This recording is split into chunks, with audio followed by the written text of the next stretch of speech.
بسم الله الرحمن الرحيم.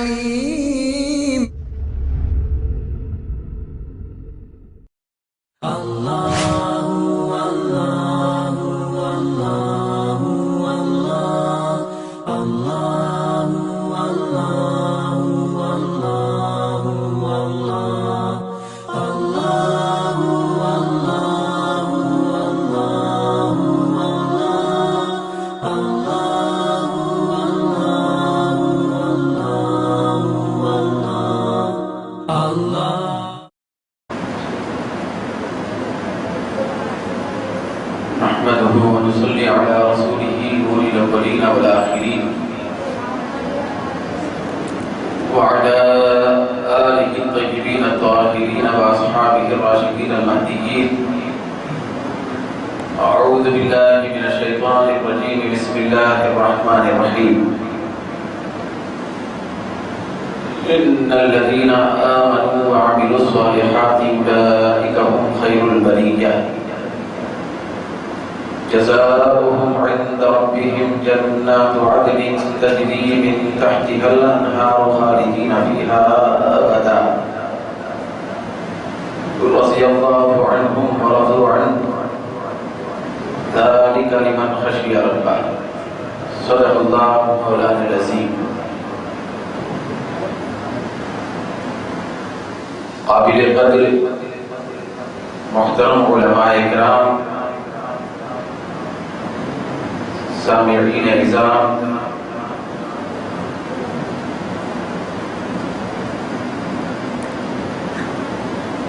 جوانان ملت، حضرات محترم، بالخصوص امام و خطیب مسجد ہادہ مولانا سید تاج الدین صاحب، دیگر ان کے رفقائے کار، محترم جناب شرفو بھائی صاحب، دیگر اراکین کمیٹی، بزرگوں، نوجوان ساتھیوں،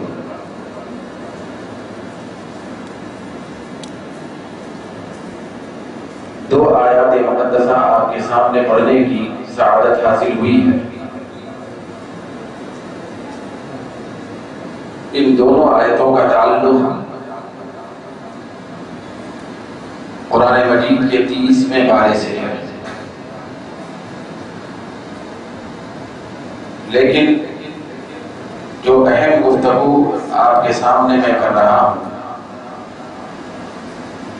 اس کا تعلق دوسری آیت کے آخری حصے سے ہے۔ چنانچہ میں گفتگو بہت بڑی اہمیت والی ہے، قرآن اور حدیث اور اسلاف کرام کی خصوصی نگارشات کی روشنی میں پیش کرنے جا رہا ہوں، تو اس کا مضمون ہے رضائے الہی کی اہمیت۔ اللہ تبارک و تعالیٰ مجھے اور آپ کو اس مضمون پر عمل کرنے کی توفیق عطا فرمائے۔ اللہ تعالیٰ کا ارشاد ہوتا ہے ان الذین آمنوا وعملوا الصالحات اولئک هم خیر البریہ، بے شک جو لوگ ایمان لائے اور نیک عمل کیے وہی بہترین مخلوق اور بہترین قوم ہے۔ جزاؤہم عند ربہم جنات عدن تجری من تحتها الانہار خالدین فیہا ابدا، یہ جو نیک عمل کرنے والے اور ایمان لانے والے بہترین مخلوق ہیں تو ان کی جزا اور ان کا صلہ، ان کا بدلہ یہ ہے کہ ان کے رب کے پاس ہمیشہ رہنے والی جنتیں ان کو ملیں گی، اور ان جنتوں میں ہمیشہ ہمیشہ رہیں گے۔ اور جنتوں کا عالم یہ ہے کہ ان جنتوں کے نیچے سے نہریں بہتی ہوں گی، پھر ان خوش نصیب صاحب ایمان اور صاحب عمل بہترین قوم کی خصوصی عظمت کا نشان یہ ہوگا کہ بالآخر ان لوگوں کو وہ وصف و کمال عطا کیا جائے گا کہ اللہ ان سے راضی ہو گیا ہے اور یہ اللہ سے راضی ہو گئے ہیں، اور یہ خصوصی وصف ہر اس شخص کو نصیب ہوگا جو اللہ سے اور اپنے رب سے ڈرتا ہے۔ چنانچہ ان دونوں آیتوں کے مقدس کلمات پر غور کرنے سے ہم کو پتہ چلتا ہے کہ سب سے پہلے ایمان کی اہمیت ہے۔ جیسا ہی بندہ ایمان لاتا ہے، صاحب ایمان بن جاتا ہے، تو وہ نیک عمل کرنے کی طرف گامزن ہو جاتا ہے اور نیک عمل کرنے والا بن جاتا ہے۔ تو نیک عمل کرنے کی اہمیت ہے۔ ایمان لانے کے بعد نیک عمل کو جو بندہ اختیار کرتا ہے تو اس بندے کی بہتری کی تعریف، پھر اس بندے کی بہتری اور اس کی خیریت کا وصف دنیا کی کوئی حکومت اور سلطنت اور فرد اور ملت نہیں بلکہ خود خالق کائنات اس کی تعریف کرتا ہے۔ چنانچہ وہ فرماتا ہے جو بندے ایمان لائے، نیک عمل کر لیے، تو اولئک هم خیر البریہ، یہی بندے تو بہترین مخلوق ہیں، یہی بہتر ہے۔ تو یہ بہتر ہے کی سند یہ کون دے رہا ہے؟ صاحب ایمان لوگ جب نیکیاں کرنے والے بن جاتے ہیں، نیک عمل اختیار کرنے والے بن جاتے ہیں، پھر اپنی زندگی کو پاکیزہ بنا دیتے ہیں، نیکی کی تقدیس کے حامل بن جاتے ہیں، نیکی کی برکت حاصل کر لیتے ہیں، تو ان کی تعریف دنیا کی کوئی قوم، دنیا کا کوئی بڑا وزیر نہیں بلکہ اللہ فرماتا ہے اور کہتا ہے اولئک هم خیر البریہ، یہی تو بہترین مخلوق ہیں۔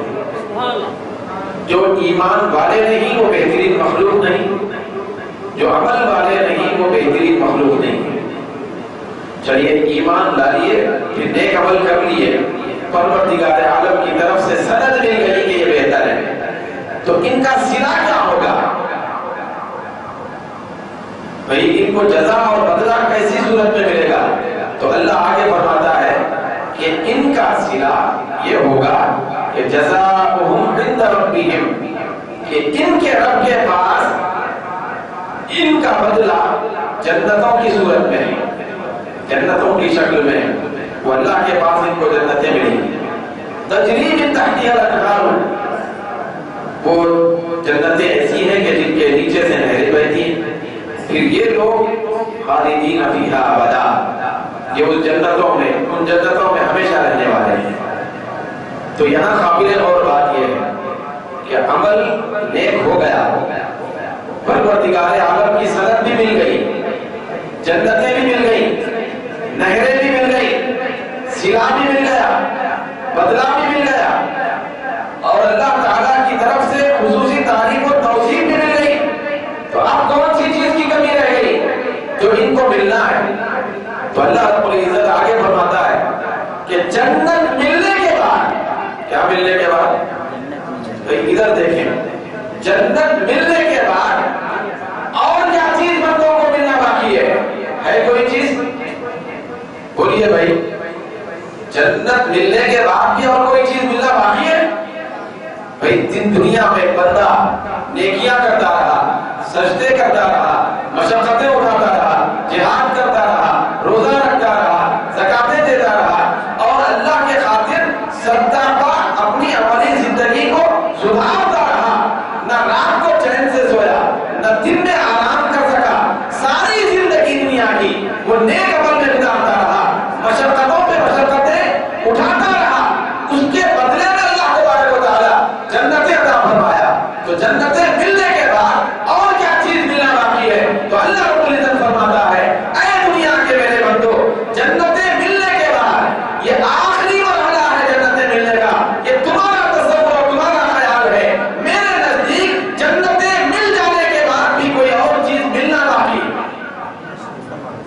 جنتوں کے بعد بھی کچھ اور ملنا ہے، یہ جنتیں آخری منزل نہیں ہے، جنت یہ آخری مرحلہ نہیں ہے، یہ آخری مقام نہیں ہے۔ پروردگار عالم فرماتا ہے، جنتوں کا ذکر کرنے کے بعد فرماتا ہے رضی اللہ عنہم ورضوا عنہ، جنتوں کے بعد اگر بندوں کو کوئی چیز اور ملے گی تو اللہ کی رضا اور اس کی خوشی ملے گی۔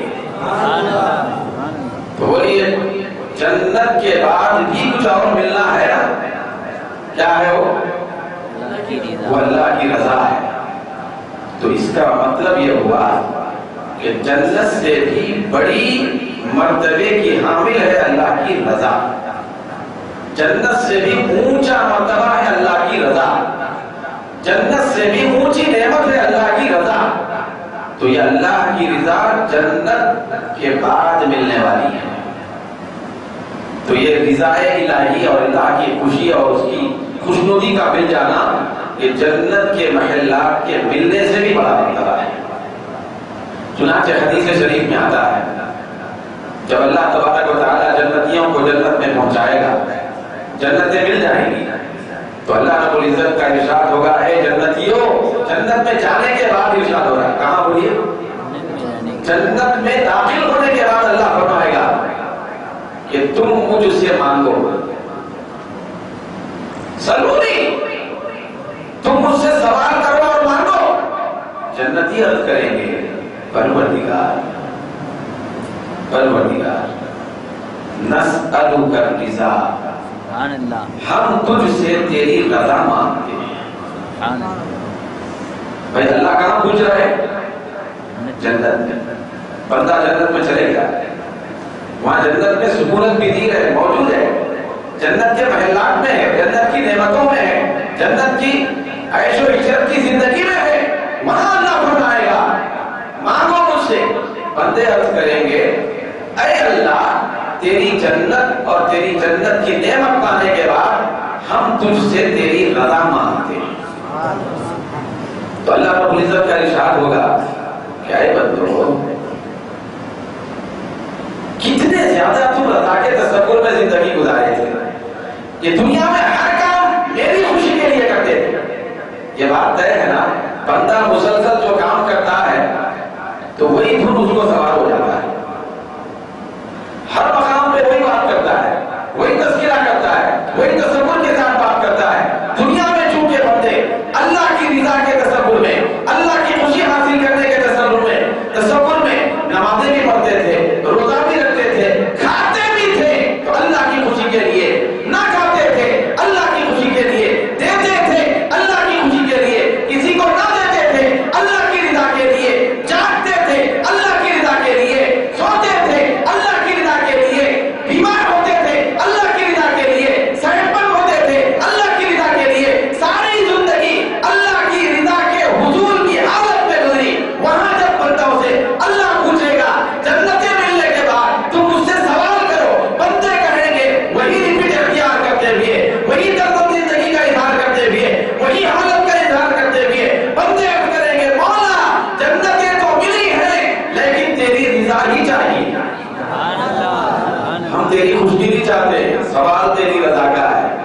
اللہ فرمائے گا عجیب دھن ہے، جنون ہے، رضا پانے کا جنون تھا، ایک کیفیت تھی، ایک وجہ تھا، خیال نہیں ہے تم کو کہ رضائی قد احل لکم داری۔ پروردگار عالم فرمائے گا اے میری رضا کو طلب کرنے والوں، اے میری خوشنودی سے محبت کرنے والوں، اے میرے رضا کے دھن میں زندگی گزارنے والوں، ذرا سوچو میری رضا ہی نے تو تم کو میری جنت میں داخل کر دیا ہے۔ بھئی میری رضا نہ ہوتی تو جنت میں کیسے پہنچتے؟ تو اس سے پتا چلا کہ جنت ان لوگوں کو نصیب ہوتی ہے جو اللہ کی رضا کے خاطر کام کرتے ہیں، بھئی اللہ کی خوشی کے لیے عمل کرتے ہیں، تو بندوں کے ذہن سے معروف ہو جائے گی وہ چیز کہ ہم جنت میں کیسے پہنچے۔ دھن تھا رضا رضا رضا، بھئی اللہ کی خوشنودی یہی تصور ساری زندگی میں تھا۔ زندہ تھے تو رضا الہی کے لیے، مرے تو رضا الہی کے لیے، قبر میں پہنچے رضا الہی کے لیے، جنت میں پہنچے رضا الہی کے لیے، ایک ہی تصور ہے کہ رضا مل جائے۔ تو عرض کریں گے مولا ہم کو تیری رضا چاہیے، تو اللہ فرمائے گا ارے کے بعد اللہ خود فرمائے گا کہ میری رضا میری خوشنودی چاہنے والے کیسا دھن ہے میری رضا کا، میری خوشنودی کا، ہمیشہ میری خوشی کے لیے کام کرتے ہیں، میری خوشی کے لیے اپنے دل کے کیفیات کو میری طرف داخل کرتے ہیں. تو اللہ فرمائے گا اب تم تو صرف رضا کا سوال ہی کر رہے ہو، چلو فرشتوں سے کہے گا کہ ان لوگوں کو ایک مقام پہ لے جاؤ. اب ذرا غور سے سنو، فلاں مقام پہ لے جاؤ، وہاں یاقوت اور زمرد کے محلات ہوں گے، ایک عجیب غریب مقام ہوگا، حدیث میں آتا ہے. وہاں فرشتے ان کو لے جائیں گے عزت کے ساتھ. وہاں لے جانے کے بعد نور کے ممبروں پہ ان کو بٹھائیں گے، نور کے ممبر ہوں گے، اس پہ ان کو بٹھایا جائے گا. پھر اللہ تبارک و تعالی کی بارگاہ میں فرشتے عرض کریں گے مولا تیرے یہ بندے تیری رضا کے تلاش کرنے والے، تیرے رضا کے طلبگار بندے یہ نور کے ممبروں پہ بٹھا دیے گئے ہیں. اللہ رب العزت فرمائے گا اے فرشتوں تم بھی ہٹ جاؤ، اب میں اپنا پردہ ہٹا کر اپنا دیدار ان کو کرانا چاہتا ہوں. تو اللہ رب العزت ان کو اپنا دیدار کرائے گا. کن کو کرائے گا ذرا بولیے، کس کو کرائے گا؟ نماز پڑھنے والوں کو نہیں، صرف روزہ رکھنے والوں کو نہیں، جاگنے والوں کو ہی نہیں، اور سجدے کرنے والوں کو نہیں، اس کے خاطر سب کرنے والوں کو. بھئی اللہ کے لیے سب کچھ کرنے والوں کو پروردگار عالم اپنی زیارت کرائے گا، بھئی اپنا دیدار کرائے گا. یہ آخری ماڈل ہوگا جنت، بالکل آخری، کہ جنتوں سے کروڑوں درجے بڑھ کے نعمتیں کہ اللہ کا دیدار ہو جائے گا. تو اللہ کا دیدار ان خوش نصیبوں کو ہونے والا ہے، اور پردہ ان کے لیے ہونے والا ہے جو اللہ کی رضا کے لیے عمل کرتے ہیں. یہ ایک طرف رکھیں، پھر دوسری طرف ہماری اپنی ذاتی عملی زندگی کی طرف آئیں. ہم آج کیسا کر رہے ہیں؟ بھئی آج ہم نماز بھی پڑھ رہے ہیں تو اس کے اندر یہ دھیان نہیں ہے کہ ہم اللہ کو راضی کرنے کے لیے پڑھیں. سجدے بھی کریں تو اللہ کی رضا کا تصور نہیں ہے، روزہ رکھے تو اللہ کو خوش کرنے کا تصور نہیں ہے، تلاوت کرے تو اللہ کو خوش کرنے کا تصور نہیں ہے. اگر ہمارے ذہن کے اندر، ہماری فکر کے اندر، ہمارے من کے اندر، ہمارے دل کے اندر، ہمارے تصورات کے اندر اور ہمارے تفکرات کے اندر اللہ کو خوش کرنے کا تصور آ جائے، یہ دھن سوار ہو جائے، تو پھر ہماری نماز بھی پہلوں کی طرح نماز ہو جائے گی، جس سے اللہ کا دیدار نصیب ہوگا، ہمارا روزہ بھی قبول ہوگا. پھر رضا کا مطلب بہت اونچا ہے. بھئی رضا کے دو قسمیں ہوتی ہیں، دو مرتبے ہیں اللہ کو راضی کرنے کی. یہ دیکھنے میں چھوٹا لفظ ہے، اللہ کو راضی کرنے کے لیے کام کرنا چھوٹا لفظ ہے، بہت بڑی مشکل کٹھن منزل ہے، بہت بڑا خطرناک سفر ہے، بہت مشکل ترین یہ سفر ہے، جس کے لیے اللہ آسان بنائے ان کے لیے آسان کر جاتا ہے کہ اللہ کی رضا کے لیے کام کرنا. بھئی اللہ کو خوش کرنے کے لیے بندہ ہر کام اپنی پوری زندگی گزارنا. مثال کے طور پر ہمارے اوپر مصیبت بھی آئے تو خوش رہنا ہے، تکلیفیں بھی آئے تو خوش رہنا ہے، راحت بھی ہو تو خوش رہنا ہے، نیند نہ آئے تو بھی خوش، نیند آئے تو بھی خوش، دال کھائے تو بھی خوش، چکن کھائے تو بھی خوش، بریانی ملے تو بھی خوش، نہ ملے تو بھی خوش، پیٹ بھرے تو بھی خوش، بھوکے رہے تو بھی خوش. ایک رخ میں تو ہم اچھا سمجھ رہے ہیں کہ پیٹ بھرنا سمجھ میں آ رہا ہے، ہاں بہت آسان کام ہے پیٹ بھرنا، راحت کا ملنا بہت آسان ہے. ہم کتنا اللہ کو راضی کرنے والے ہیں اور اللہ کی خوشنودی کے خاطر زندگی گزارنے والے ہیں، اس کا پتہ بھوک کی حالت میں چلے گا، تکلیف کی حالت میں چلے گا، بھئی اذیت کے ماحول میں چلے گا. چنانچہ صحابہ کرام سے ایک مرتبہ سرکار کونین نے فرمایا، امام غزالی نقل فرماتے ہیں، سرکار نے پوچھا اے میرے صحابہ ذرا بتاؤ تم کس حالت میں ہو؟ سوال کیا سرکار نے، تمہاری حالت کیا ہے؟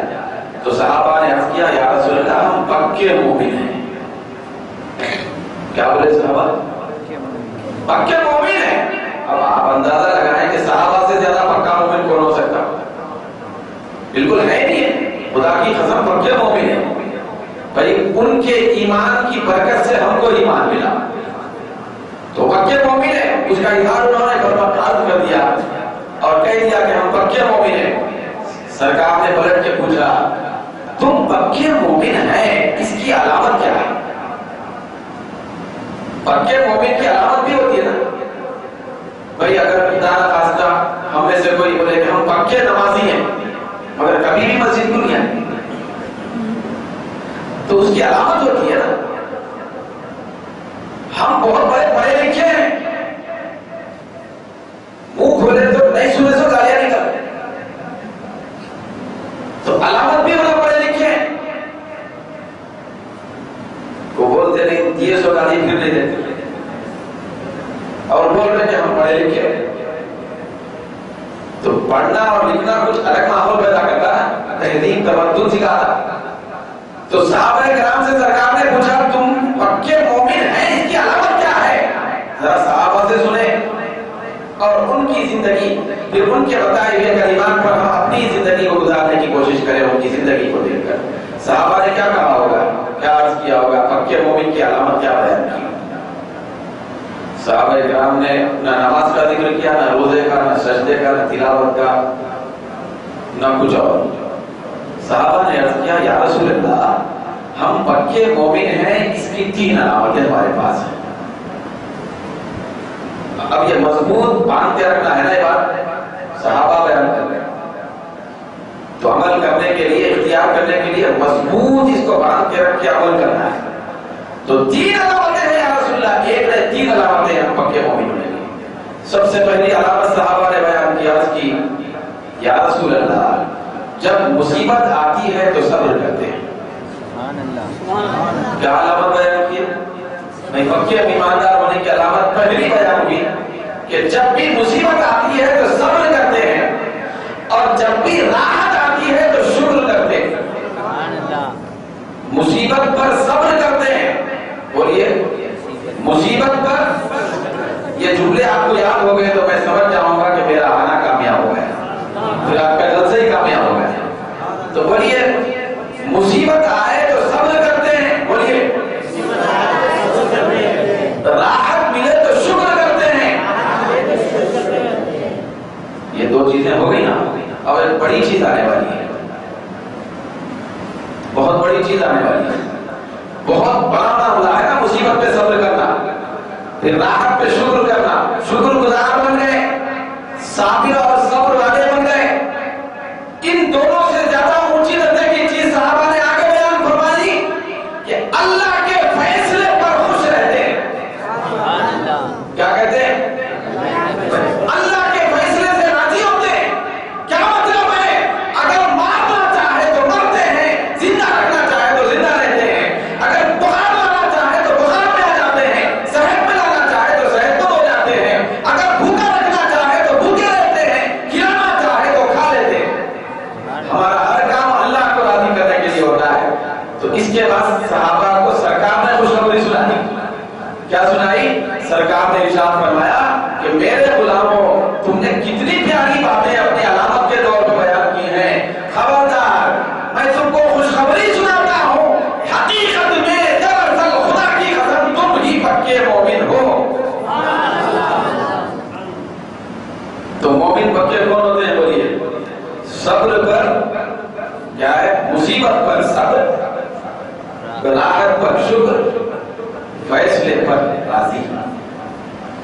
فیصلے پر راضی، یہ کہنا میرے لیے بھی آسان ہے، آپ کے لیے سننا آسان ہے، مگر عمل کرنا بہت مشکل ہے۔ بھائی اس کی مرضی ہو جاتی ہے، میں جاتے وقت ہی ہو جاتی ہے، یہ خدا کا کہنا جاتے وقت ہو جاتی ہے کہ میرا پیر ٹوٹ جائے، بھائی اس کی مرضی ہو جاتی ہے۔ تو اب اس وقت میں بیان جو کیا ہوں اس پہ قائم رہتا ہوں نہیں رہتا ہوں اس کا پتہ چلا۔ ہماری اپنی زندگی گناہگار زندگی ہے، ہم یہ بالکل یقین سے نہیں بول سکتے کہ جو بات ہم بولے یا جو بات آپ سنیں اس پہ ہم قائم رہیں، نہیں بول سکتے۔ بہت بڑی مشکل ترین چیز ہے کہ اللہ کے فیصلے پہ خوش رہنا، بھائی اللہ کی رضا کے تلاش کرنے والے رہنا، بھائی اللہ کی رضا کے طلبگار بن کے رہنا بہت مشکل ہے۔ آج ایسا ماحول ہمارے اندر آتا ہے، اگر انگلی کو چوٹ لگ جائے یا انگلی زخمی ہو جائے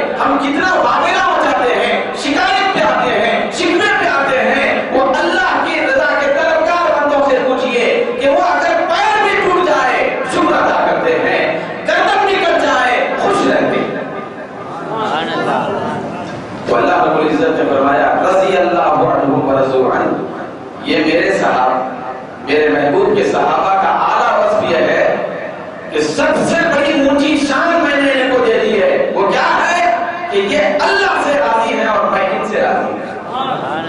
یہ صحابہ کی شان ہے. تو اس لیے صحابہ کے ساتھ کیا بولتے ہیں ہم لوگ؟ حضرت ابو بکر صدیق رضی اللہ تعالیٰ بولتے ہیں. رضی اللہ تعالیٰ